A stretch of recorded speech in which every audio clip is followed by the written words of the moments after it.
আসসালামু আলাইকুম। সবাইকে আন্তরিক শুভেচ্ছা এবং ভালোবাসা। ঠিক ঘড়িতে 10টা প্লাস বাজে আর কি। তো ছাদে খাবার দেওয়া হচ্ছে আর কি। তো আজকে একটু কী বলে এটা, একটু রসিকতাই করলাম আর কি খাবার নিয়ে। তো যাই হোক, এখানে চানাচুর দেওয়া আছে, তারপর রুটি ছিঁড়ে নেওয়া হবে এখন।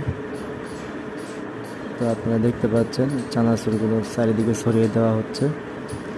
এখানে পাখি নিয়মিত এখন খুব ভালো পাখি আসতেছে আর কি। যাই হোক, রুটি ছিঁড়ে দেওয়া হলো। এখন অপেক্ষার পালা, পাখি আসে কিনা দেখা যায়। আসসালামু আলাইকুম।